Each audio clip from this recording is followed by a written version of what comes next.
the acrid smoke corroding the air mixed with poisonous words about how the girl was only a means to an end. The man gloated. The whole story began with his illegitimate son. After all, it was he who first appeared in their house, a gift from the emperor. And the woman who appeared after him, Janine, who turned out to be the boy's mother, had a terrible character. Looking at all this, the princess soon fell ill. However, the man not only did not support his wife, but also clearly tried to get rid of her. The princess knew the marriage was doomed. Feeling like she had become a bargaining chip in a terrible game, Leon Degret insisted on a divorce. But everything was not as simple as the girl imagined. After all, the man was categorically against such a decision, and only the life that she had belonged to her. But now she understood that she was wrong about that too. After all, the cup with the poisoned drink was already falling from her graceful hands. The colorful dream did not allow her to wake up. Without opening her eyes, the princess enjoyed the pictures and smells, wondering if the dead dream. But invisible forces were already returning the beautiful Leon to her past, new life. With her eyes wide open, the beauty was already looking at what was happening. A series of events and rivals definitely led her to her father. He was a ruthless man who, behind a mask, tried to look magnanimous. But now she wanted to take revenge on the man who had treated her so cruelly. After all, he had not only ruined her life, but also caused her death. Memories carried the blonde to where, to the sounds of a fallen lupine hairpin, she met a man who would later change her fate. And now, the man in the black glove, picking up the princess's item and looking with interest at the bizarre accessory, not quite understanding what it was created for. But the one to whom it belonged was already enchanting him, because the man had never seen such a beauty. Luxurious golden curls, enveloping a pretty face, shaded amazing skin, and extraordinary eyes with curiosity already looked at him. Handing the item to its owner, he already heard words of gratitude from beautiful lips. Her luxurious dress and delicate veil emphasized the elegance and taste of the girl. And now, remembering this meeting, covering her mouth with her hands, the princess thought that she would try to do everything with her own hands. However, her next marriage, which ended after the first wedding night, was again sadly common. Wearing mourning clothes, she buried her next fifth husband. Without ceasing to ask God what her fault was, Lean was heartbroken. Crumpling her dress, she understood that she had been given another chance, and the girl could not miss it. After all, she was desired as a wife by a man whom even the emperor could not refuse, let alone offend. She understood that this man wanted her to become his wife so much that even knowing that she was a black widow, he did not give up his dream. But the girl had not believed him for a long time, and she understood that only the great Archduke Elegator could help her save her own life. And now she turned to him with a request, and he, looking back, looked attentively at the beauty. The girl's pleading eyes could not be hidden from his gaze. After all, she, putting her hands to her chest, had already asked him for the man to make her a Grand Duchess. After thinking for a moment, the Archduke refused, because he knew what fate awaited all the princess's husbands. After all, marrying her was equivalent to death, and Leon's fifth husband, his best friend, had suffered the same fate. And now, standing before the altar, she heard caustic remarks directed at her. The girl put her hand on the coffin and cried. After all, she understood what fate awaited her. And when the coffin lid closed, the princess again experienced the feeling as if the villainous fate was walking with its boots on her life. With her eyes downcast, Leon told the maid that she wanted to return to her room as soon as possible. She thought about how she was once called the most noble and beautiful flower of the empire, but it only took a year for her to become a witch. After all, the beauty was only 20 and dreamed of a happy marriage, and even her father's choice did not frighten the girl into accepting her first marriage. The princess looked happy and also amazingly beautiful in an expensive wedding dress, and it seemed that everything was perfect. But after the first wedding night, her husband died.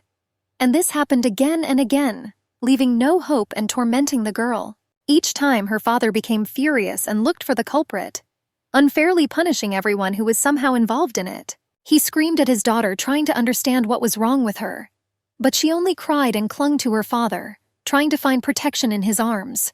Through tears, he heard that the girl was already being called a black widow, but he had no choice but to be sad with her. Raising her bottomless blue eyes to her father, she could not believe that her husband's killer was a man who was secretly in love with her. Hugging the emperor, she complained that he did not tell her anything, because she guessed that he did not know everything. Pressing his daughter's hand to his chest, the king said that he could not hurt her. However, he insisted that Leon get married again. but the beauty only cried in response, and the king believed that she should prove to everyone that she could be happy in marriage. Perhaps then the gossip would stop. But something told her that he was not the only one making such decisions, and his new wife was actively involved in this. Hugging his daughter, he believed that Lian was unfairly suspicious of the empress. After all, she could not advise anything, because she was 3 years older than the girl. With her eyes downcast, Lian was now thinking only about who she really wanted to see as her husband. But Mad was already hurrying to the palace. The handsome and romantic one showed with all his appearance that he was in love with the princess. Wiping away her tears, Lian did not expect to see him, and her father's choice this time was clearly strange. After all, the man was not rich, and this always interested the emperor. He closed his eyes, sighed quietly, and kissed her hands. He also admired the unearthly beauty and wonderful character of the princess. He knew that the king would support their marriage, and therefore was almost certain that Lian would become his wife. After all, the girl never contradicted her father. And the emperor, addressing his daughter, did not hide the fact that he considered their union so successful that he wanted to protect it. Not understanding what he was talking about and why their marriage needed protection, the girl looked closely at her father. But the emperor really wanted Mad to clarify the situation. Although he knew his daughter was shocked by his statement, he still wanted her to listen to her heart. However, the man, putting his hand to his chest, was already telling Lian that he was ready to marry her. And very soon, the emperor, realizing that he had to leave the young people alone, was already hastily leaving the reception hall. Starting from afar, Mad reported that he remembered the day Lian was born. After all, the entire palace was in great joy celebrating her arrival. Looking at the girl with interest, 10-year-old Mad spent more and more time near her cradle. He got great pleasure from entertaining the little girl, and over time he became so attached to her that he even fell in love with the little creature. She folded her hand and listened attentively to the man. It was strange, but Lian had not noticed his feelings for her before, although she had seen him very often in the palace. Holding her hands in his, he promised that he would not die like her former husbands. Moreover, he would live the rest of his life with her, and would cherish the girl very much. And she, already very quietly, asked not to throw words around. After all, she had not yet buried her husband, who left her the other day. Gently touching her fingers, the man impatiently asked what the beauty thought about this. But what could a woman, dressed in a black mourning dress and having outlived 5 husbands, be thinking about now? After all, she believed that such a conversation was completely inappropriate. Moreover, the color added sadly, hadn't Mad heard that she was called a witch? But the man, stroking Lian's cheek, said that she should not worry about this. After all, she is the first princess of the empire, and she must have known that their wedding night would be guarded by Archduke Alligator, the man said. And his army never lost a battle. Standing opposite her father, who had returned to the room, the girl asked him why he had not turned to the Archduke for help earlier. But the king remained silent, and then he only promised that if her husband died this time, he would never force her to marry again. And now he asked the beauty to trust him. Blushing and putting her hand to her chest, the princess hoped that this would be the case. After all, he showed with his whole appearance how he loved her and wanted her to be happy. And Sir Mad, realizing the state the girl was in, promised that he would use the huge army of Mohanes, her 5th husband, to save this marriage. The next wedding dress sat amazingly on the bride, and luxurious jewelry and hairpins with silk lupines elegantly adorned Lian's hair. And only her sad eyes said that the girl was upset. After all, she no longer believed that she could be happy. Did those around her really consider her beautiful? The princess wondered, realizing that she had gone through a difficult path that could be reflected in her appearance. Holding up her dress, she slowly moved towards her destiny. Her shoes, decorated with delicate flowers, quietly tapped on the tiles. Archduke Alligator hurried to the audience hall, obeying the king's orders. 2 men moved towards each other, not yet knowing that they would soon become part of the same destiny. She was in such a hurry and nervousness that the hairpin with lupine, barely holding in her hair, was about to fall out. A moment later, the princess, rustling in her airy dress, was already entering the hall. But suddenly a hairpin, loudly hitting the floor, made the blonde stop. Turning her gaze to the side, she saw a man who quickly squatted down and was already picking up the beauty's jewelry from the floor. Lian froze in surprise, and his brown eyes looked curiously at the beautiful stranger. And what he saw, he clearly liked. Holding out the pin, he quickly introduced himself. His name was Clausian Alligator.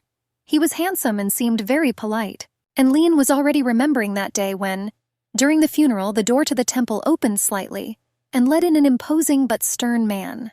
The crowd looked around. A quiet human whisper ran through the church and fell behind her. The princess turned her head and froze. A man was looking at her from the opposite end of the room. His expensive attire and fur cape emphasized his status, and even when she was upset, she couldn't take her eyes off him. After all, the princess had never met such men in her life. At that moment, she suddenly felt that she wanted to be the wife of such a man. For a moment, she felt ashamed. But now, lowering her beautiful eyes, Leon only thanked him for the responsibility he had taken upon himself, recalling Sir Mad's story. The princess felt herself growing shy in his presence. The man winced at the sound of her voice, but instead of answering, the duke pressed his lips together tightly. Having bowed to the first princess of the country, Clausian once again emphasized the fact that she was under reliable protection. Leaving the beauty surrounded by maids, the archduke quickly departed, and the girls were already rushing to discuss the handsome man. But remembering the archduke, she realized that she didn't even remember his voice. Although the man had definitely introduced himself, now the beauty understood that the army would protect her marriage, and her father was right. After all, she still believed in the king, and believed that he wanted her happiness. Leon closed her eyes and thought. The girl didn't know yet whether she would be happy if Sir Mad, her next husband, remained alive after the wedding. She quickly moved towards the treasured door to her new life, clicking her heels, not knowing what she would have to go through. But already the next morning, the rays of the gentle sun, carefully peering into the window, noted the happiness on the princess's face. Being in a great mood, disheveled Leon smiled. After all, as her father promised, Sir Mad was alive and well, and the girl was quite happy with the night she spent. Enjoying their morning coffee, they cooed sweetly in the thickets of the winter garden. Gently touching his wife's hand, the man did not take his eyes off the beauty, and the messenger was already announcing to everyone that, by decree of the great emperor, Baron Mad Cranchesta would receive the title of Marquis in land holdings. The man couldn't believe his ears. Standing near the carriage, Mad was already accepting a letter from the messenger. Wasn't such a promotion to the title something unprecedented? The happy man thought, because everything was developing very quickly. And the worried Leon understood why her father was doing this. After all, a man with a low status was absolutely not suitable for the princess. But Mad, calming his wife, said only that the emperor was taking care of his daughter. And she blushed and was once again convinced of her father's generosity. And indeed emphasizing the fact that his generosity was boundless. After a while he gifted Sir Mad with a huge mansion and a mine. And Leon increasingly asked herself why she felt so strange. After all, she should have been grateful and happy. But the girl did not feel it. She closed her eyes and thought only that she was simply tired. Even the emerald jewelry her husband had given her did not make the beauty happy. But the marriage she had dreamed of was indeed going to last. Leon hoped that with her father's support and her husband's caring attitude, everything would work out. Sitting in the living room drinking tea, the princess thought about the future. But one evening the door opened and her excited husband called her. Looking at the man standing at the threshold, Leon saw him pushing a green-eyed boy into the room. The little boy was clearly afraid, clinging to the man's trousers. The silent question froze in the princess's eyes, and her husband, noticing it, was already rushing to answer, not worrying at all about the consequences. The man's face changed, but the next moment he was already saying that this was his son. The dumbfounded girl, not knowing what to answer, silently looked at her husband. She was so shocked that she could not say anything, and only tears, like flower petals falling from her hands, flowed from her beautiful eyes. After all, the girl understood that her husband had brought an illegitimate child into the house. Putting her hand to her chest, Lane felt that there was no air left in her. Only after asking her husband whose child it was, the girl fell silent. After all, she already knew the answer. She looked closely at the boy, noting the resemblance to her husband. After all, he had large green eyes and luxurious copper-colored hair. But Mad, clutching his head, was already beginning his performance. He was saying that he was almost certain that the princess would be angry. However, the child's mother had died. The Marquis lamented. And on top of that, she had been a courtesan. And so he did not want to talk about the woman now. The man reminded her that he could no longer have children. And so the boy was the only child of the Cranchesta family. He asked his wife not to be angry with him, but she could hardly restrain herself, squeezing his hand tightly. After all, the man had hidden before the wedding that he would not be able to have children. But as it turned out later, he didn't just bring the boy so that the princess could meet him. Sir Mad wanted to include his son in the family register. The princess trembled. She couldn't wrap her head around her husband's lies, and now his impudence. But she had always known that the Digrid Empire had a hierarchical system, and now, without her permission, he could not do anything, much less include a stranger in the register. Lian cupped her forehead and felt that she had to make a decision. After all, despite how her husband behaved, the princess could not express her anger. But turning her head towards the maid, the girl was already telling her to take the boy away and feed him, and Noel was already in a hurry to fulfill the princess's order. Because she saw how upset she was, the beauty could not wait for the girl to slam the door. The claims against her husband were ready to burst out, but the man who ran up, squeezing the girl's shoulders, begged her to accept the boy. However, the very next day, Lian wrote a letter to her father. By filling it with sealing wax, she put the family seal. The princess understood that she could only discuss the situation with him. She did not know how her father would react, so she was a little afraid that he would punish her husband. But the emperor's reaction was rather restrained, and this was the signal for the princess to obey again. Looking at her husband lighting a cigar, she promised to get used to the child and accept him into the family for the sake of his father. But secretly, she still hoped that her father would take her side. But judging from the letter, he simply ignored her concerns. And so at the age of 21, Lian acquired an 8-year-old son. And at first, the princess tried to make friends with the boy. But his stubbornness upset the girl. After all, he was always thinking about his mother, and he missed her very much. That's why nothing made him happy. Watching him, she saw that the boy was not going to accept her as his new mother. But Lian hoped that everything would work out, because time had to do its job. But one day, during an evening tea party, the husband suddenly said that he wanted to bring the boy's mother to their house. Her cup hung in the air. By placing it on the table, the princess reminded him that Philip's mother had died. But as it turned out, she was alive. The princess screamed, accusing her husband of lying. After all, he had deceived her into adopting someone else's child. But Mad reassured her. After all, he had no choice, the man noted. Otherwise, Lian would not have accepted his son. Now everything was falling into place. That's why the boy couldn't get used to Lian. After all, he knew that his mother was alive. But her husband's calmness was enviable. However, the next moment the Marquis was already calmly talking about the princess giving her a separate wing. After all, the boy had to see her. Lian clutched her head in shock. The princess's head hurt from such impudence. Thinking that she was the first princess of the empire, she did not understand what this man was allowing himself to do. But out loud, she only said that she would write to her father again. But Mad closed his eyes and calmly continued drinking tea, already informing his wife that he had received his consent. Lian couldn't believe her ears and still couldn't understand how her father could do such a thing. And Mad, knowing that the princess would once again turn to the emperor for help, got ahead of her. The next moment she was already reading the letter he had handed her. And in it, her father, showing generosity, had allowed her to accept her husband's mistress into the family. A beautiful morning, entering its domain, illuminating the luxurious mansion, admired the well-kept garden. But there was a woman for whom it was not at all kind. After all, on the threshold of her house, in a dress decorated with provocative red roses, a rival appeared. She acted as if she were a marchioness, and Lian couldn't stop her. She constantly touched the ornament on her neck, reminding him that Mad had given it to her. The beauty's broken heart was destroying her body as well. Refusing to eat or go for walks, she locked herself in her room. The princess wanted to lie down and never wake up, because she could not bear to see such an abomination. One morning, hearing a knock on the door of her room, Lian sat up in bed.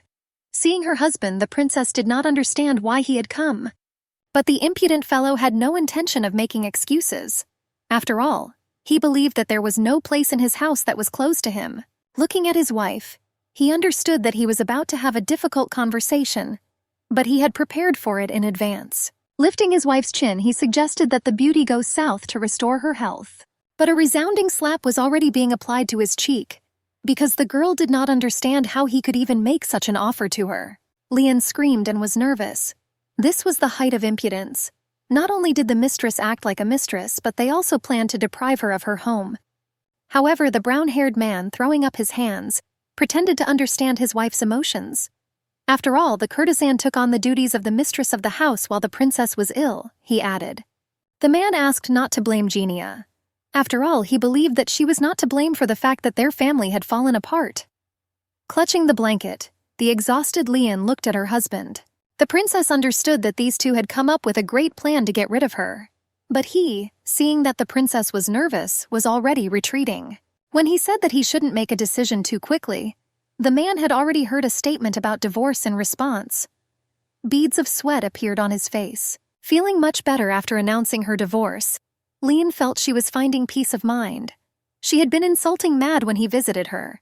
The man was clearly surprised that his wife was getting better. Moreover, it seemed to the husband that the beauty was feeding on negative emotions towards him. But Mad never stopped visiting her, forcing her to fulfill her marital duty. And this terribly irritated the princess. However, the man did not see anything terrible in this.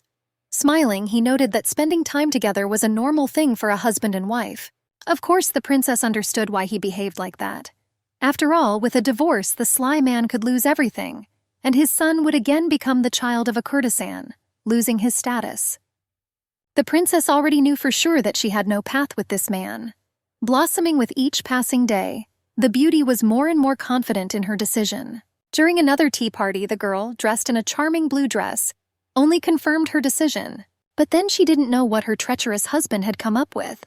The silence that hung was only broken by the sound of tea being poured into cups. Visibly nervous, the Marquis promised that he would correct the mistakes he had made over the past 3 years and regain the princess's trust. But Lian, calmly sipping tea, once again reminded that she had made the only right decision for her, and nothing could change it. Looking at her husband, she noted that the man had no expression, because what he had planned did not give him peace. The tea poured into the cups was a quick reminder that the conversation was not over, and Mad complained that sometimes it is not so easy to change someone's opinion, but it seemed that the girl did not hear him. Lately, Lian noted that the man was extremely caring, and she even felt something for him again. But putting the cup on the saucer, the princess doubted the sincerity of his actions. She knew that soon their family would attract the attention of society for some time. After all, this was her 6th marriage, and so she was used to being judged, the girl thought. But suddenly the blood running down her dress made her afraid. Lian didn't understand what had happened and why her mouth started bleeding so suddenly. But at that moment the princess felt herself getting weaker. Looking at her bloody hands, the girl moaned in fear. Streams of blood dripped onto her hands and flowed onto the floor. But out of the corner of her eye she saw her husband's sarcastic expression. He was saying that a divorce was impossible. After all, then his son would again become the child of a prostitute. His bloodshot eyes looked into the distance, but even at that moment he wanted to finish her off, saying that he was burning with the desire to tell the whole truth about their marriage. Leaning on the table, the princess was still trying to threaten her husband. After all, she knew that her father would kill Mad if he found out about it. But the man, leaning over her, laughed, and also said that she shouldn't have trusted the emperor so blindly. Raising her head with bloody lips, she wanted to hear the truth. After all, her husband had directly called her a puppet in her father's hands. Rolling a cigar in his hands, Mad said that her time on this mortal earth was over. After all, such a stupid woman has no business here. As he hugged his wife one last time, the man quietly whispered in her ear that he really wanted the girl to remember that everyone was just using her. Looking into Lian's eyes, the Marquis said that her father had put in a lot of effort to raise the princess as a tool for achieving goals. After all, using her beauty and youth, he was able to satisfy his greed and destroy his enemies. Without letting go of his cigar, he laughed at the fact that the stupid beauty was so blind. After all her husbands belonged to the party opposing the emperor. Touching his wife's golden hair, he did not hide the fact that he needed a title. Having agreed with her father about the marriage, Mad, first of all, thought about his son Philip. He also knew that Lian's mother had once died from poison. The Marquis continued. However, it had not been intended for her but for the emperor, and that was why the man had developed paranoia. Using it, Mad helped the emperor destroy everyone who opposed him and received the beautiful Lian as soon as everything was over. Of course, Mad dreamed of Elegator being destroyed as well, but it was only a matter of time. After all, thanks to his marriage to Lian, the Marquis had an army in his hands. Letting go of the girl, he thanked her for everything she had done for him. The man saw that the princess was dying. Carelessly extinguishing his cigar in her luxurious hair, The cunning rogue left the room. The doors blurring before her eyes indicated that Lien was losing consciousness. Feeling that she was dying, the princess regretted that she had been too trusting. Now Noel, her faithful servant, was hurrying to her. But she could no longer help the princess. And now, in the moments of death, she was the only person who sincerely mourned her. Suddenly reality shook. Everything around began to slowly spin. The sounds disappeared first, leaving the noise of the world outside. Then the colors faded. However, the next moment, opening her eyes, Lien was already screaming. Clutching the lace coverlet, the beauty did not understand what was happening. Sitting up in bed, the princess looked around. She quickly remembered the huge and magnificent bedroom. After all, she had lived in it for 3 years. Her mind refused to believe what was happening. How Lien ended up in a mansion that had been destroyed 3 years ago remained a mystery. However, it really was the castle of Viscount Barrymouth, her 5th husband. And feeling her body, the beauty understood that this was not a dream. Wrapped in a lush nightgown with rows of neat bows, Lien was already standing with her feet on the cold marble floor. Afraid to move, the princess already heard footsteps approaching towards her room. Turning her head towards the door, Lien tensed up. The girl was so worried that she even stopped breathing. But when the door opened, a maid was already entering the room. She reminded him that it was time to go to the funeral. The princess was glad to see Noel. Faithful and devoted, she always supported the princess in her most difficult hours. Sitting on the edge of the bed, Lien asked the girl to come closer. With her head down, she didn't know where to start. Noel approached the window and was already opening the curtains. The sunlight looked into the room, relieved the atmosphere, and the princess relaxed a little. But the maid saw that she was preoccupied with something. However, the princess was already asking Noel where they were. Surprised by the question, the servants calmly replied that they were now on the estate of Viscount Barrymouth. But the princess could not understand how this had happened. After all, she remembered that the Viscount had died. And even more, the beauty knew that the estate had been destroyed. But the facts stubbornly insisted on their own.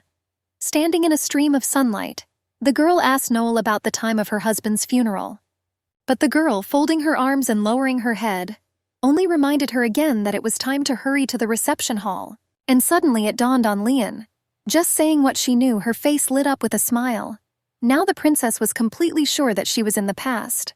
After all, there was nothing more pleasant than to understand that she was really alive, and her terrible husband, the Marquis, had not yet had a hand in his wife's death. Scaring Noel, she smiled.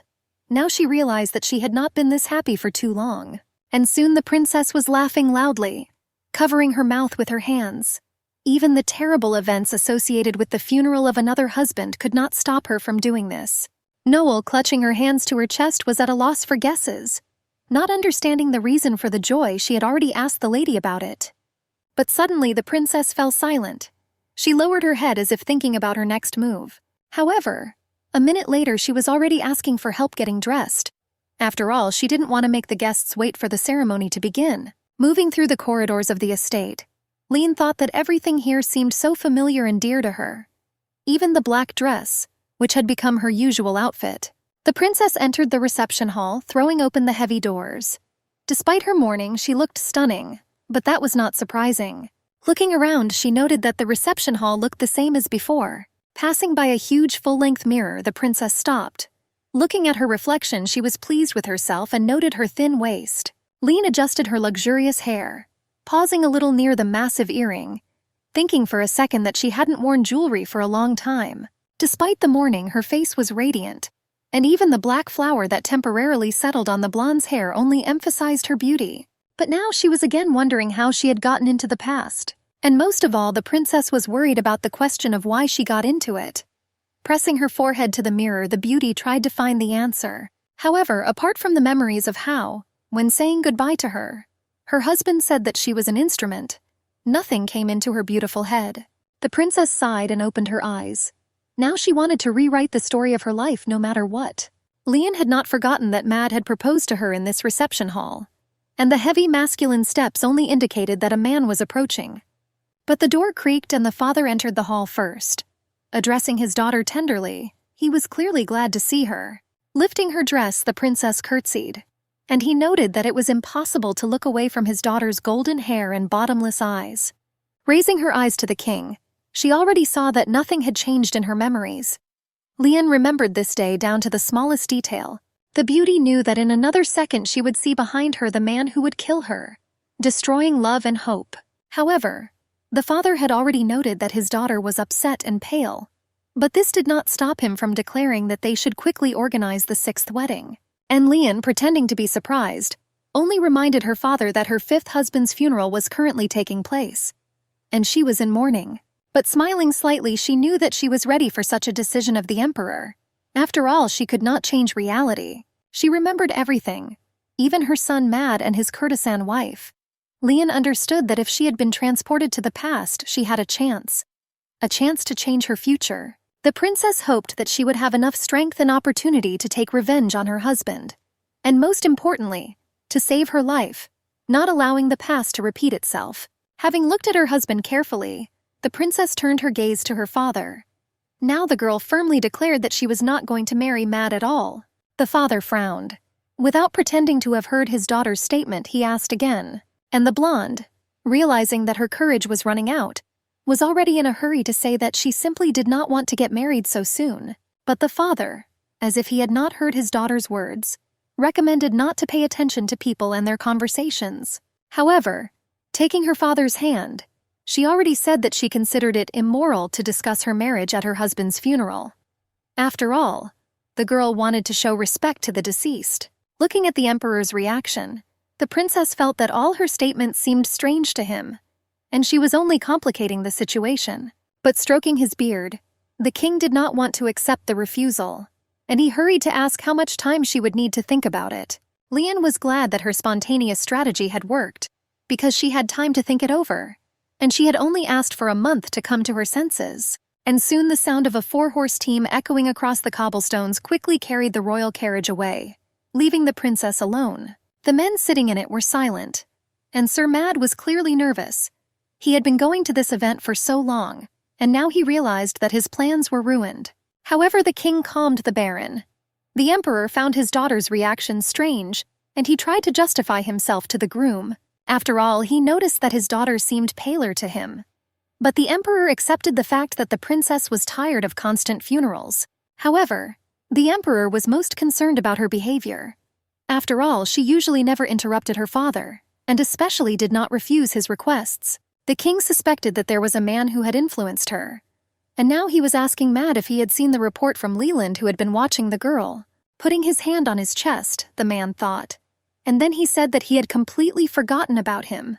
After all, the meekness of the princess never raised questions. But changing the subject of the conversation, the emperor was already asking whether there really had been no mention of a new prophecy in the temple. However, Mad did not recall them either. Why remained a mystery. But now the emperor remembered the day Lian was born.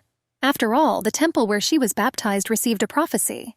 And it was that the first star to fall to earth would produce a flame, it said.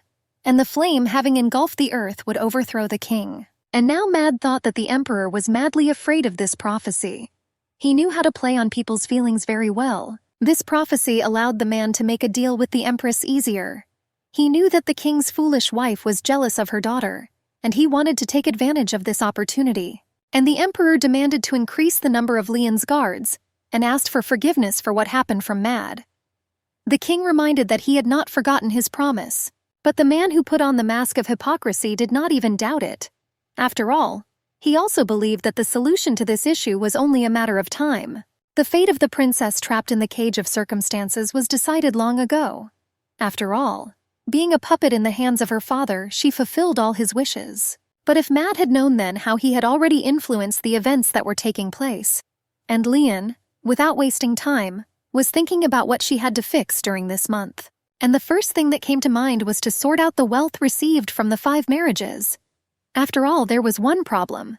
They were kept in the emperor's personal safe. The princess understood that if she sold her jewels, a report would be sent to the emperor immediately. But on the other hand, the beauty was worried about the fact that she had no money, and for this reason her hands were tied. This fact upset the girl. Lian knew she had to find an assistant to help her realize her plan, a person whom even Mad would not dare touch, and even more so, he was afraid of. The beauty already knew who to turn to. He could accept her, despite the fact that she had outlived 5 husbands, and even the emperor could not be rude to him. And it was Archduke Eligator. He was the only person who could help her. After all, the girl had once overheard her father's conversation with him. The emperor asked the archduke to stay for a while, but he could not be absent from his land for too long and therefore refused. However, the king insisted that the archduke do him a favor. And that favor was that Klassian should protect his daughter and her husband on their wedding night. And perhaps this explained the fact that, when Elegator encountered the princess at the threshold of the bedroom, he looked at her coldly. But today he was needed only by her. Realizing that all the guests had gathered, the princess waited for her savior. And indeed, after a while the heavy door creaked loudly and opened. Her heart was about to jump out of her chest. Lien begged fate for it to be him. And indeed, a man entered the huge room, his armor clanking. He had a white lily in his hand. And a minute later he was already approaching the coffin of the deceased. Putting her hand on her chest, the beauty was already quietly addressing him, trying not to disturb the funeral ceremony. Elegator turned slightly and looked at the girl, but he still decided to ask what she needed from him. Lien, startled by the icy voice, froze. But pulling herself together, she hurried to tell the man that she would like to discuss something with him. Looking into the archduke's eyes, the princess asked him to give her just a little time. And now Klassian was wondering what question she had for him. His curiosity, like a fire in the darkness, was burning brighter and brighter. Coming closer, the man was ready to listen to her. But the confused Lien could not take her eyes off his stern but so beautiful face. She clutched her dress, trying to find the right words. She assumed that Elegator might be busy, and he didn't deny that he was. But after inhaling the cold air of the reception hall, the girl quickly came to her senses. The princess felt that she could not miss such an opportunity, because if she didn't talk to Klassian, Lien thought, she would be forced to marry Matt again and die. But that wasn't supposed to happen. Realizing that this would be a real chance to save her life, she looked into his noble face and understood that she needed his last name and power. And no matter what happens, she will try to use the man for her own purposes. The archduke waited, not understanding what kind of help she needed. After all, being a princess, she had absolutely everything. Realizing that she was wasting her time, she quietly asked Klassian to make her his Grand Duchess. The duke thought he had misheard, but the princess's concentrated gaze indicated that she was determined. The silence that hung over the room like a thick blanket. He did not dare continue the conversation, because the man's words were frozen at the level of thoughts and lips. But the princess, not deviating from her plan, was already asking Lord Elegator whether he had understood her proposal. Blaming the shock of losing her husband on the shock, the stunned man tried to pretend he hadn't heard. However, the girl repeated it again.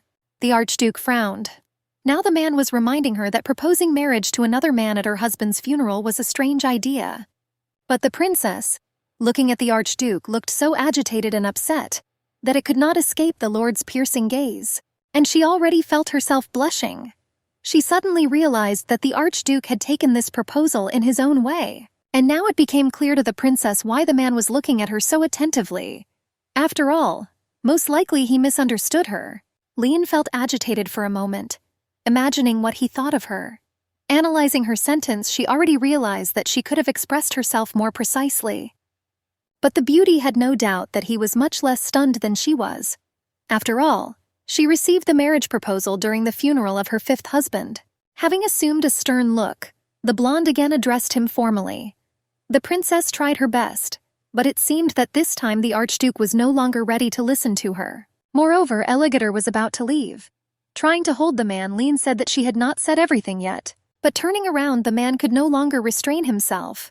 After all, the princess did not want him to become the sixth deceased husband, the archduke asked, looking at the coffin. Of course, Lien didn't want that. In fact, she didn't even want to marry him. She needed support and time, and the girl couldn't find the words. In that case, Klassian finished, looking sideways at the princess. The conversation was over. The man walked out of the reception hall with heavy steps. Never before had there been such mixed feelings in the man's soul. After all, he was a warrior. The princess saw him off in silence. She was not at all surprised by the archduke's reaction. Looking into the distance, she realized that she had to fight for her life. But she was already thinking about how to meet Elegator again. The beauty knew that the man was an honest and noble man, but rumors that he hated the imperial family frightened her. Moreover, the princess had no doubt that the archduke knew that she was a puppet controlled by the emperor, and therefore did not trust her. She wanted to cry from helplessness. Lien knew that it would not be easy, but she did not lose hope. because there was still time. Thinking alone, she realized that if he had agreed so easily, Lian would have begun to doubt his motives. But having decided to leave the question with the Archduke open, she was already thinking about what to do with the jewels. Calling Nail, she was about to leave the reception hall, and the beautiful creature with amazing olive eyes was ready to follow her princess to the ends of the earth. Entering the office, the princess sat down at the table, and now she was informing the girl that she intended to visit the vault. The maid was surprised by such a decision, but the princess sincerely hoped that after the death of Viscount Baramouth, his property had not yet been confiscated by the palace. She was in a hurry. After each wedding, the emperor appropriated the wealth of each husband, and now this injustice irritated the girl. Looking at Nail, the princess remembered that she had not received a cent from her husband's inheritance, but she never complained.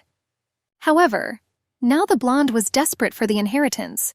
Realizing that the maid was devoted to her, Lian was determined. But the princess's excessive self-confidence frightened the girl. Now she did not recognize her mistress. Understanding that she had changed, Noel did not yet understand how much. Without asking questions, the maid knew that the king always took care of his daughter. After all, she lived a decent life and did not need anything, although she did not own anything. However, the servants understood that what the princess had planned could be dangerous, but they could not refuse her, because they saw that Lian needed support. The cunning devils began to play in the lady's eyes. The beauty learned that after the funeral, the palace would send a man for her late husband's property. Having calmed down a bit, Noel was already asking about how she could help her highness. After all, the spirit of adventure that had awakened in the princess was frightening, but the girl liked it. While the emperor's daughter did not understand how to act, because she had absolutely no experience of such a thing. Having opened the folder with documents, Lian studied it for a long time, but what she learned from the papers surprised the girl, and especially the presence of an army created by her fifth deceased husband. She didn't yet understand what resources he had used to do this, but there was no doubt that he had enormous military power. Trying to figure out how much the emperor and Mad knew about this, she carefully checked the information. The princess only understood that she had very little time, but a lot of things to do. The shadows of the trees, spreading over the lord's clothes and body in bizarre patterns, hid him from prying eyes. The young man who was taking hold of the horse's bridle was glad to see the Archduke, and he quickly spoke of how he had seen the emperor urgently return to the palace. Clausian was surprised. He again recalled the conversation with the princess, which he had not forgotten all along the way. But now he spoke about having met with the king, who said that after the funeral of his daughter's fifth husband, he wanted to discuss some issues with him. Feeling that something had happened, the lord became thoughtful. But his subject, looking at his master, felt that he was upset. Looking sideways at the guy, he didn't understand what he was talking about. The young man reminded him that meetings with the princess could be dangerous. The Archduke folded his arms across his chest and looked at his subject with indignation. Did he really think the princess was a monster that ate people? The lord asked. But the boy, hastening to apologize, said that he had not meant this. And Eligador was angry, accusing the subject of wasting his strength on stupidity. The Archduke thought the boy had nothing to do. And as punishment, he had already promised to increase his training tenfold as soon as they returned home. Realizing that business could not wait, the Archduke hurried to the hotel. But the faithful squire again noted that his highness was preoccupied with something. Looking out the window, Clausian thought. After all, the conversation with the beautiful princess did not leave his head. Painting the sky with warm-hued watercolors, the sun hid shyly behind the horizon. Its rays glided across the roof, saying goodbye to the world until the next day. With his eyes downcast, he said that everything was fine, because at his friend's funeral there was only a widow mourning her deceased husband. But his thoughts were with her again, not allowing him to throw her tender image out of his head. Looking at the lit candles, he thought that perhaps her grief for her husband was so great that the girl lost her mind. But if Clausian knew how wrong he was, now it was her time to use men for her own purposes. However, remembering her look, the Archduke saw that the girl was upset and worried. But she didn't look crazy at all. On the contrary, it seemed to him that the girl was determined, given the princess's persistence. But interrupting the man's thoughts, the door opened slightly. His subject reported that a messenger had arrived from the palace. Peering into the doorway, he already saw the guest. Not understanding what the hell he wanted, the Archduke still offered him to come through. And Mad, dressed in one of his best outfits, was already putting his hand to his chest and greeting Alligator. However, the mask of hypocrisy immediately caught the man's eye, and he was already reminding that a lot of time had passed since their last meeting. Waving papers in the air, Mad said that he had a message from the Emperor. It said that the Archduke and Mohani's army were to remain, awaiting further instructions from the king. But that was not all, the man added. Looking at the Archduke, he said that the wedding would take place in a month, so his army should protect the bride and groom on their wedding night. And this order was not condemned, the guest added. After all, this would be the wedding of the first princess. It seemed that Alligator already understood why he saw Lean's strange look. Clausian lowered his head. In the candlelight, he was thinking about how to get rid of such a humiliating offer. With his arms folded across his chest, the Lord told Mad that the heart of the Belgorsk forest would soon open, and if Mohani's army did not return, the monsters would overrun it. But judging by the indifferent look of the Emperor's future son-in-law, he didn't care at all. Moreover, his face showed discontent. The grinning man was already telling the Lord that in addition to that, there were other warriors in Mohani's who could stop the catastrophe. But Alligator did not agree with the guest's assumption. It was hard to believe, but he was the only one who could deal with these monsters. However, the princess's future husband insisted on his own. When he said that the Emperor would be very upset, he meant that he might be the one found dead. He again asked the Archduke to stay for another month. After all, during this time Clausian would only have to spend one day in the palace. But the Lord again refused. Mad waved his hands and called on the man to listen to him. But Alligator, interrupting his interlocutor, was already addressing the young man standing next to the guest. He asked Valen to conduct Sir Mad without further ado, and the ex-duke's subject was ready to carry out his order. The brown-haired man looked at Clausian with displeasure. After all, he knew that the Emperor would not accept a refusal. Then they would see each other again in this hotel. The Archduke looked down at the dispatch that needed to be sent, doubting its contents. Meanwhile, the blonde, with a cloak thrown over her shoulders, looked at the wretched carriage, covered with shabby cloth and harnessed to one horse. The butler, looking closely at the princess, did not understand why she needed such a shabby ruin. Stroking the old cloth, the blonde really hoped that she would help bring her plans to life. The princess praised the courtier for his efficiency. Surrounded by her favorite maid, Lean already assumed that she was being spied on. After all, she noticed how the Emperor had increased his security, and now she asked the butler to take care of everything while she was gone. No one should know that the princess had left the estate. As the carriage left the courtyard, it was heading into the unknown, which only the princess knew about. Lean asked God that everything she had planned would work out. The girls looked at each other with their hoods up. Noel saw how nervous the blonde was, and so she hurried to support her mistress. After all, the day before, the servants overheard that the soldiers who had arrived were planning to throw a party, so she brought some alcohol for them. The princess was surprised by this turn of events, but Noel had already added that she had mixed sleeping pills into it, and now she hoped that they would sleep through the night. I admire the maid. Leon thanked her for her intelligence and help. After all, she understood that she knew absolutely nothing about the girl, and the stars, having come out on night duty, were already lighting the way for the two lovely travelers. But suddenly the carriage stopped. Noel helped the lady down. Looking around, Lean saw a hotel in the windows of which lights were burning and sounds were heard. Ordering the maid to wait for her, the blonde decided to go alone. Moreover, she believed that it would be more dangerous to go together. But the servants did not want to let their mistress go. After all, she understood that Leon could be in danger. But the princess insisted.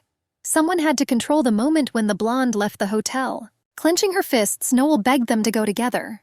But it seemed that the princess, who had turned into flint, no longer heard her. Realizing that it was impossible to convince the mistress, the maid asked the princess to take the dagger. Confused, Leon, who had never held a weapon in her life, was afraid to even touch it. However, the maid insisted, reminding Leon that she could cut the attacker and then run away. After all, the blade was coated with a paralyzing toxin.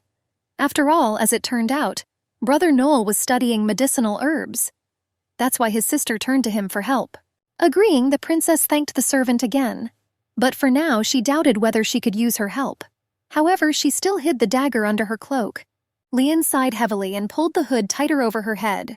She had to become strong and, most importantly, very convincing. As she climbed the stairs, the princess could already hear voices, and one of them said that the monsters would not wait for people to sort out all their problems. Realizing where the voice was coming from, Leon stopped. Approaching the door, the girl listened. At that moment, Alligator's voice, already familiar to her, suggested postponing the wedding until the following month. In the meantime, take care of the problems of the Belgorsk forest. However, the next moment his opponent was already loudly declaring that Klausian should stay. The princess shuddered, covering her mouth with her hands. Of course she knew that voice too. And the next moment, from the room one after another, the voices of Alligator and her husband could be heard, clearly arguing. The girl was nervous. She remembered the moment when she saw Mad at the funeral.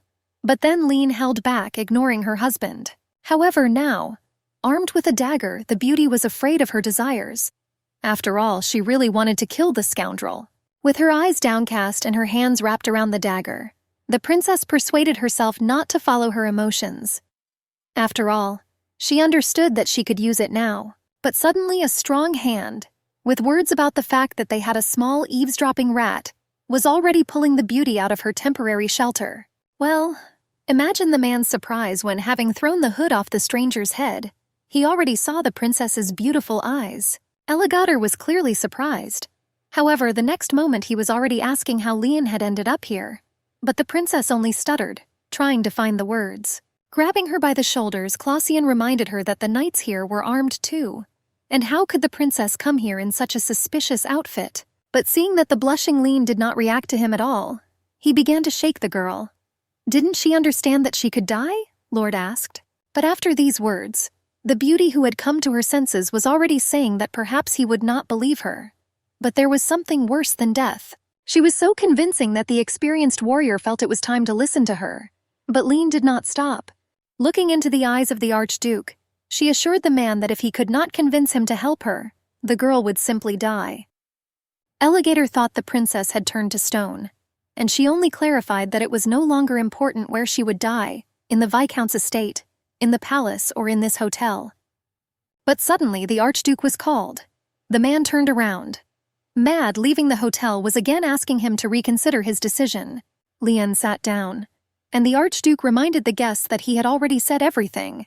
And Mad, realizing that this conversation would lead nowhere, threatened to report to the Emperor. Klausian, who was not at all against such a decision, wished the man a safe journey and said goodbye. And now two people were looking at the back of the departing guest. The princess was noticeably nervous, and the Archduke saw it. Now the man wanted to hear what had brought the princess to such a dangerous place that night. And she, grabbing Alligator by the sleeve, asked for protection. Worried that he would leave like last time, the beauty did not take her eyes off him. But realizing that there might not be another chance, Leon spoke about how a man should save her. Now he didn't quite understand her. But he still asked if Leon's life really depended on his decision. And the girl confirmed this. After all, that was why she came to him. If only the Archduke knew that the princess even knew when and how she died. Listing her husbands, he looked intently into her eyes. Despite all the beauty of the princess, he did not want to be the sixth. After all, the girl didn't consider him stupid and naive, Klausian asked, looking menacingly at her. But without letting go of the beauty from his arms, he asked who sent her here. The man thought it was an order from the Emperor, but the beauty rejected all his assumptions, claiming that she came of her own free will. He didn't quite understand what her problem was, because he knew that in a month her sixth wedding would take place. At that moment, the beauty could not even imagine what Alligator thought of her. After all, the damned Mad and her greedy father were crazy. But she only quietly said that she did not plan to marry Sir Med. Judging by the reaction of the Archduke, he did not know this, and only quietly repeated the name of her fiancé as if it had struck him. Leon noticed this. Thinking that Mad had deliberately not told him about this, she understood her husband's plan. Apparently, the cunning fox planned to reveal the truth on the wedding day. Understanding the growing hatred towards Mad, the princess said that she could indeed marry him, if, of course, the Archduke did not take her as his wife. But Klausian didn't want to listen to such nonsense. It was too much because they barely knew each other. The princess lowered her eyes and thought about what other arguments she could put forward. But suddenly a wonderful idea came to the bright head of the beauty. Looking into the young man's eyes, she spoke with burning eyes about how she could help Mohannis gain independence. It sounded funny. Did the princess really think that the Alligator family was incapable of becoming independent on its own? Klausian asked cynically. But a worried Leon replied that she didn't mean that. She knew that by the time the princess died, Mohannis had never been able to become independent.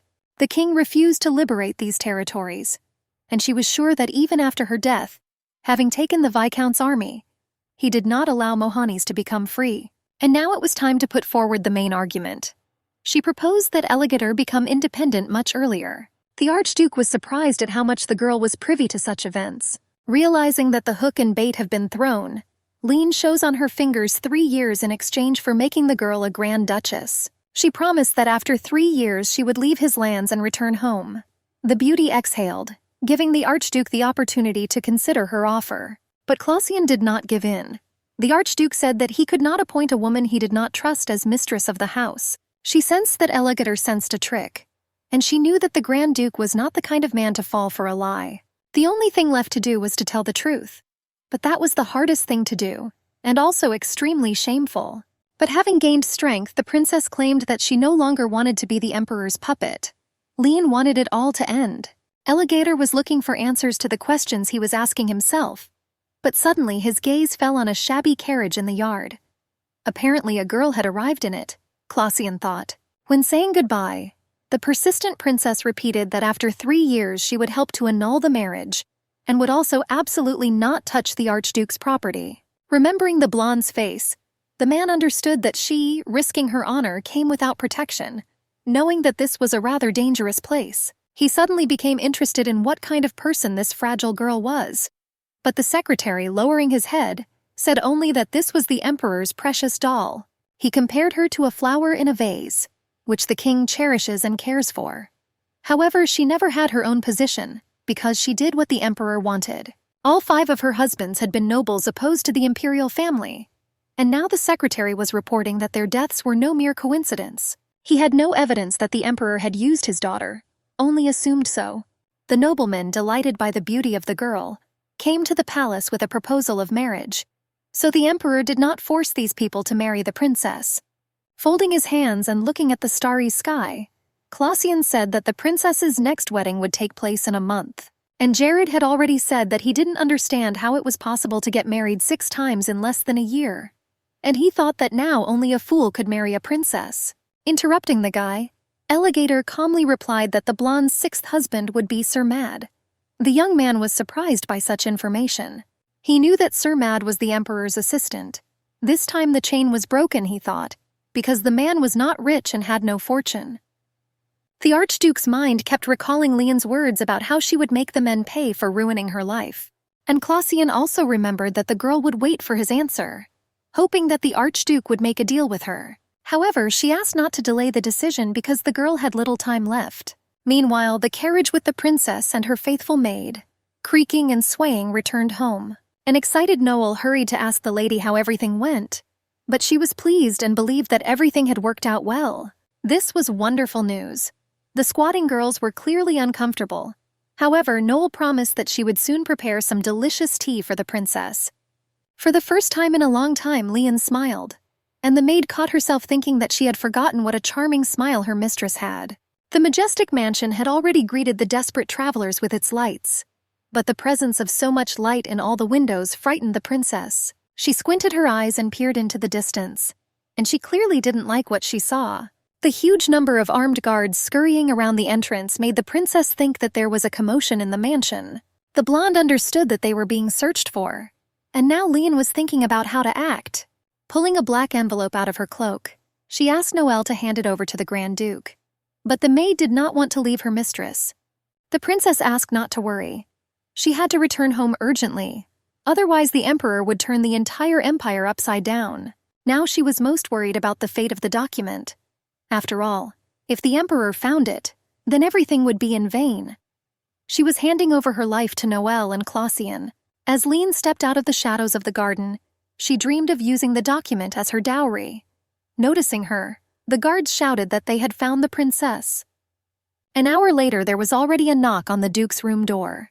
The secretary entered and announced that a guest had arrived, and it was the same woman who had come earlier. But Noel entered the room. The girl was crying and claimed to be the princess's maid, and he confirmed that he had seen her with Leon in the carriage. Handing the envelope to Elagadar, the servant nervously said that she had been ordered to deliver it to the Grand Duke. Opening the letter, the young man read the contents. It was an unexpected gift. Looking into the distance, Klausian could not believe what was happening. Lian could not even imagine that 3 years later she would return to the house of the Viscount, her 5th deceased husband. Running into the mansion, she also did not believe that 3 years later she would have to fool her father. And now the beauty begged herself to be more careful and attentive. Plopping down on the bed, the princess thought. Of course her father had doubts right after his daughter refused to get married, Lian thought. Her loose hair spread across the bed like golden snakes. And Lian, thinking about her meeting with the Archduke, was angry with herself for not having experience in negotiations. Looking at the ceiling, the beauty felt that she could already influence her destiny. And she liked it, but there was a knock at the door. And cutting through the silence, she heard the voice of the murderer. Fate was trying to test her fortitude again. The princess sat on the bed trying to pull the actress out of the depths. After all, in order to outplay the cunning fox, she must try. And Mad was already entering the doorway. The beauty was greeting him. Behind the man's back, a maid was mincing along, holding a tray with 1 cup. The young man sat down unceremoniously on the bed and began the conversation. He clearly felt like a winner, so he immediately erased the boundaries between. Understanding this, the blonde blushed but promised herself to endure everything. After all, the advantage was on her side. Clutching her dress tightly, Lian quickly came to her senses. However, the question Sir Mad asked required a quick answer. After all, he wanted to know for what purpose the princess left the mansion last night. Was the man really spying on her? The girl asked unceremoniously. But the brown-haired man said that he was only trying to protect her. To which Lian only calmly replied that there was no person who would harm her. However, Sir Mad clarified that this was done to protect the princess from all dangers, not just from people. She was sorry that she had disturbed the king, Lian replied. And the brown-haired man was already lamenting that the emperor had not slept all night. Worrying about his daughter, remembering her father's face, the princess only thought that he had not slept because he was worried and angry, and not because he was worried about his daughter. Sir Mad advised the girl to admit her mistake and apologize to the king. Lian folded her hands and pretended to regret what had happened. Blushing and looking innocently at the brown-haired man, she asked in a quiet voice how angry the emperor would be. Sir Mad paused for a moment, looking at the princess full of remorse. Her eyes reflected genuine regret, and the man promised to talk to the king. Raising his hand to his lips, the brown-haired man asked the girl not to commit any more rash acts. The princess lowered her eyes and pretended to agree, but she felt a disgusting aftertaste in her soul. Giving a sign, the brown-haired man was already calling the servants to him. He knew that Lian had not taken her medicine for a week, and this worried the man. Having bowed, the maid was already offering the drink to the frightened princess. After all, she knew what kind of drink it was. And now the blonde remembered that she had indeed taken the medicine, which was supposed to clear the mind and spirit, and also calm the body. The drug was good, and the girl felt her restless mind finding peace. So this is how they tried to tame her, the girl thought. Sir Mad asked to drink the drink immediately. However, Lian was so excited that she seemed not to hear the man. The words caught in her throat. She wanted to say something, but her lips only moved silently. Without taking her eyes off the cup, she felt the room around her shake. And the next moment, her body stopped obeying and her legs gave way. The last thing Lian saw was the worry in Noelle's eyes. Opening her eyes, the princess saw the walls. The air was filled with the light aroma of medicinal herbs. Her thoughts were confused and her heart was beating faster. Sitting up in bed, the princess held her head. The beauty did not realize that she had fainted, but she still felt weak. Pale and weak, she looked at the cup with the drink, feeling fear with her whole body. And now, after so many years, she suddenly wondered what drug Mad had used. But now she knew one thing, that this bastard wanted to completely control her. Opening the nightstand, she saw an empty bottle. Surprised, the princess did not understand why she had not had such questions before. She sat up and quickly poured the contents of the cup into an empty bottle. Lian was upset, realizing how blind she was. But the next moment, the father entered the room with a frown. Lian greeted the emperor, and he, right from the doorway, was already talking about what he heard about his daughter losing consciousness and getting injured in her own home. However, Lian replied that this was not true. After all, she could not allow the king to use her health to manipulate her again. Without ceremony, the father sharply asked where his daughter had gone the night before.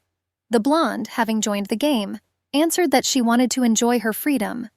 After all, before the wedding, she wanted to leave memories of her. But since she was in mourning, she had to do it secretly. The father felt that the girl was getting out of his control, and he knew that Lian had stopped taking her medication. He did not like his daughter's secrets, but the blonde, looking down, was already in a hurry to apologize. Showing with her whole appearance that she was guilty, she promised not to cause trouble for her father. Without taking his eyes off his daughter, he regretted that he had gone to meet her halfway. After all, he believed that for his own peace of mind, Lian needed to be married off as soon as possible. A train of thoughts carried her into an analysis of the situation. The blonde did not understand why her father was so fixated on the sixth marriage. The emperor was nervous, clutching his cane tightly, and his daughter reminded him that the month he had promised had not yet passed. Having plucked up her courage, the girl asked her father to take her home. But the emperor clearly did not like this idea. However, Lian did not shut up, and reminded that only 8 days had passed out of the promised month. The father gritted his teeth as he listened to his daughter asking to spend the rest of her days at home again. Now the princess was driving him crazy. Unable to contain his rage, the emperor was already slapping his daughter. But the blow was so strong that she turned red and blood began to flow from her broken lip. Lian screamed in pain. After all, no one had ever hit the girl. Growing hatred for her father held back her tears, not allowing her to show weakness. Well, now he was saying that if the princess had just sat at home, then maybe he wouldn't have had to worry and get angry. Holding her burning cheek with her hand, she heard that she had undermined her father's trust, and this was said by the man she had infinitely trusted and loved. Lately, the princess increasingly wondered whether the emperor loved her at all. Even if he raised her like a puppet, did the king really not feel the slightest affection for his own person? The blonde thought, perhaps because the girl was too kind. She always justified her father and then her stepmother. But suddenly bitter tears poured down her beautiful face. It seemed that the hysteria would never end. Realizing that he had gone too far, the emperor promised to call a doctor, while making up a legend that the princess had fallen, and when she woke up she seemed not to have come to her senses. She felt tired of the lies her father had put her through, and she didn't know if she had the strength to fight. But her father reminded her that she was the first princess of the country. Stroking his daughter on the shoulder, he said that he understood what kind of freedom the blonde was talking about. But the princess had no right to give in to her feelings. The emperor believed that the girl was intelligent and understood what he meant. He urged her to follow the king's will, not knowing that his daughter had already chosen life. The emperor got angry when persistent knocking on the door tried to distract him from his conversation with his daughter. He demanded that no one be let in, but Sir Mad, who was knocking persistently at the door, was already loudly saying that Archduke Clausian was awaiting an audience with the emperor. The king thought, this was a visit that the emperor had not expected at all. The princess, having heard the news, understood only one thing. The maid had managed to deliver the envelope, and that meant that Clausian believed her. Looking sternly at his daughter, the emperor made it clear that they had not finished speaking, and he asked her to wait until he returned. And he himself, entering the hall and turning to Elegator, noted that this was the first time he had seen him arrive without an order. Not understanding the purpose of the visit, the emperor assumed that Elegator might have come for some important matter, and indeed it was noticeable that the young man was worried. After all, he had come to meet the princess, and he had asked her father's permission to do so. But the emperor was forced to refuse the guest, although he was bursting with curiosity about what Clausian needed her for. He reminded the young man that it was not proper for a widow to meet an unmarried man alone. The Archduke began from afar. After all, he needed to discuss with Her Highness the matter concerning Mohannis. The king scratched his beard, lost in thought. How could his daughter advise Elegator on this matter? The emperor wondered. But out loud he only said that his child doesn't even know who Mohannis belongs to. But if the king knew, how wrong he was. However, the lord insisted that they check it out and asked to invite the blonde. The king, burning with curiosity, asked everyone to come out and bring the princess to him. Pretending not to understand what the problem was, Lian entered the hall. Seeing the Archduke, the beauty greeted him, reminding him that she had not seen the Archduke since the funeral. And the man's attentive gaze, stopping on the girl's face, slowly slid down her cheek. Lingering on the abrasions, he looked away because everything was clear. There was still blood oozing from the girl's broken lips. This had happened quite recently, the young man assumed. But the king did not want to waste time, and now demanded that the story of Mohanessa be told in the presence of the princess. But rustling the paper, Clausian was already taking out a document that could now change not only the fate of Lian, but also the Archduke. And now the king could get acquainted with its contents. After reading it, he had to make a strange but such a profitable decision. And in the next room, the Empress, cutting beautiful red roses and making a bouquet from them, asked the maid where the princess was. The servant, holding a scissor cushion in her hand, calmly replied that she had heard that Her Majesty had been hurriedly brought to the palace that morning. With her head down, the brunette quietly whispered to herself that this time the king's daughter had fallen under suspicion. The Empress dreamed of enjoying the details, and the servants were already reporting that the princess had left the mansion last night. Despite the fact that the king had increased security, the Empress laughed. She couldn't believe that the blonde was finally trying to get out of her shell. Holding the flower with a lace glove, she had already sharply cut off the head of the beautiful rose. Now the woman understood Lien like no one else. Her envy of the princess was dissolving before her eyes, and now she even felt sorry for her, because she thought she had gone mad. The Empress continued to grin, already cutting the rose's trunk into small pieces. After all, she sincerely believed that for the powerless, beauty is not a weapon, but shackles. Having enjoyed the news, the Empress asked to contact her brother, since she had not seen him for a long time, and the maid, peering through the half-open door, was already informing the brunette that Elegator was currently talking with His Majesty. An unexpected joy lit up the woman's face. Putting her hand to her cheek, she could barely contain her excitement. But while she was in a state of euphoria, the maid was already talking about the man who had come to propose to the country's first princess. Feeling the ground slipping away from under her feet, the brunette's eyes dimmed. After all, the man she desired so much could now go to someone else. And indeed, in a huge room in the presence of the king, Archduke Elegator asked the first princess of the country to become his wife. The frowning king did not know what to do. After all, the Archduke could have become a support for the opposition, but now, like many of the nobles, he simply coveted his daughter. Looking at Clausian, the emperor understood that luck was coming his way.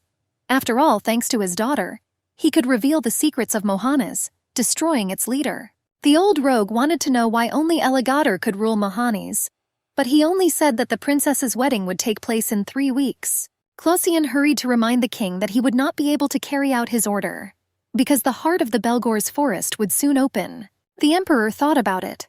After all, she had completely forgotten about it.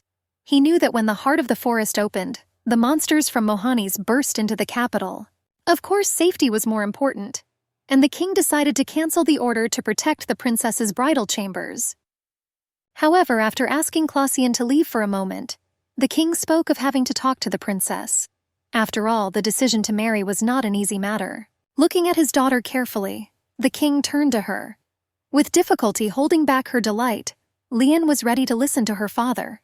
After all, she knew that greedy look. The girl lowered her eyes and understood that the emperor had already made a decision, but she just didn't know in whose favor. However, what the emperor said next left the girl in shock.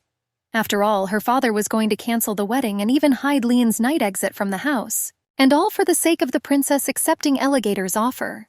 She couldn't believe her ears. She looked at her father with wide eyes, but he understood her look completely differently.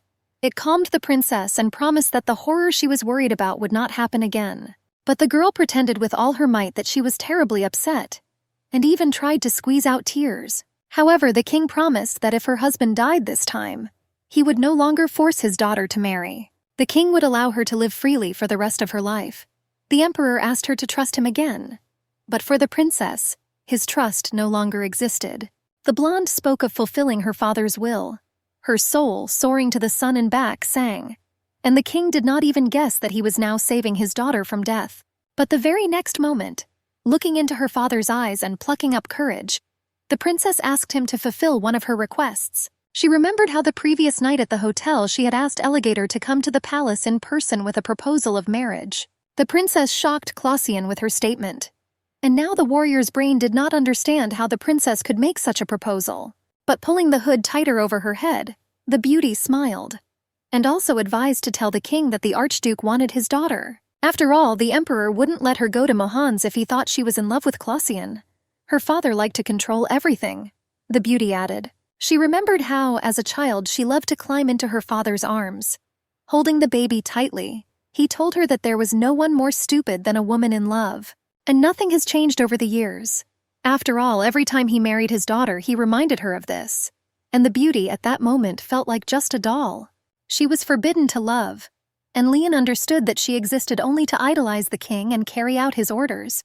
The princess advised Clausian to act as if he was head over heels in love. It might have seemed rude, but then the blonde's plan would work, and the Archduke had coped with the task brilliantly. Hiding her smile, the princess thought that Elegator had exceeded all expectations. But now, playing on her home field, Leon was already telling her father that Mohani's was a very deserted place. The blonde was worried that she wouldn't be able to adapt to it. The emperor smiled as he reassured his daughter.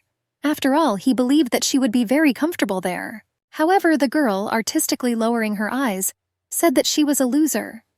After all, she spent so much effort each time she got married. But everything was in vain. The emperor was so tired of his daughter's complaints that he was worried that Elegator might decide to leave at this rate. Squeezing out tears, the princess wiped them away. And the king, unable to look at her hysteria, was already reminding her that she wanted to ask him for something. Quickly coming to her senses, Leon was already asking her father if she needed information about Mohans. Her father was taken aback, not expecting such a question. However, the next statement shocked the man. After all, in exchange for information about Mohana's, she asked her father to allow her to manage her property independently. The worried father did not understand what the blonde was talking about, and how she had the courage to voice such a desire to him. But Leon, as if nothing had happened, reminded her father that she had received nothing from her previous marriages, and now she felt like a beggar. She knew that with her reputation as a witch, information about Mohans would be quite expensive. The princess didn't know how she would get it without money. Smiling slightly, Leon did not ask for much. She only wanted to manage the funds of Viscount Barrymouth, her fifth husband, on her own. The king was overcome with fear. He clearly saw the changes in his daughter, but he did not yet understand how to react and behave on the eve of such a significant event. But it was too late to do anything now. However, the emperor knew that he would still have time for this. But the princess did not stop.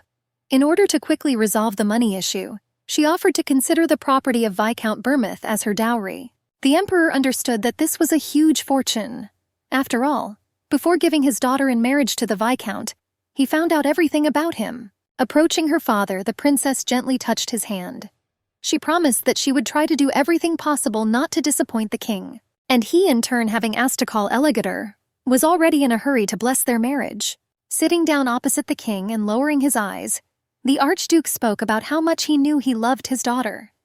But the king was already carefully asking what Clausian was willing to offer him for the opportunity to marry Leon. Squinting her eyes, the princess could already see how the greedy old man was trying to get to the Archduke's property.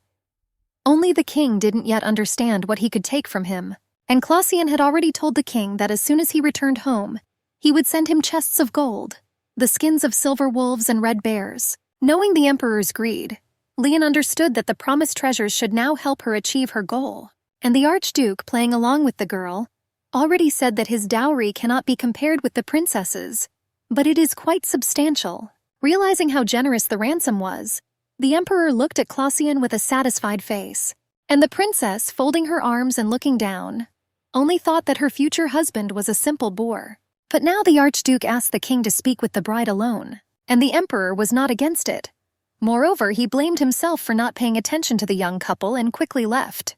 The Archduke thanked the king for his kindness. The silence that hung between the young men seemed to last forever. Closing his eyes, Clausian asked the girl why she was silent. After all, he had fulfilled the princess's request. But looking at her future husband, Leon said that the man had gone too far, and that was why she easily got what she wanted. But Elegator was already taking the letter out of his pocket. He wanted to make sure that it was she who had told the maid to deliver it to him. Smiling, Leon asked the Archduke how shocked he was by her actions. However, he was only interested in one thing: how often the girl was reckless.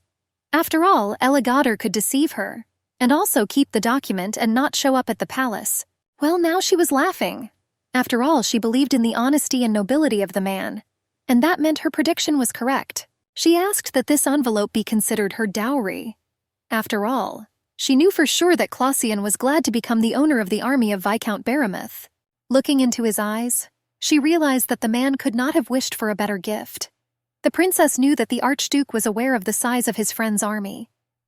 Moreover, by running her finger over the document, the blonde was already informing the man that she had discussed everything with the emperor, and therefore Clausian could accept it without fear. Amazed at the girl's courage, he said goodbye. He had a lot to think about.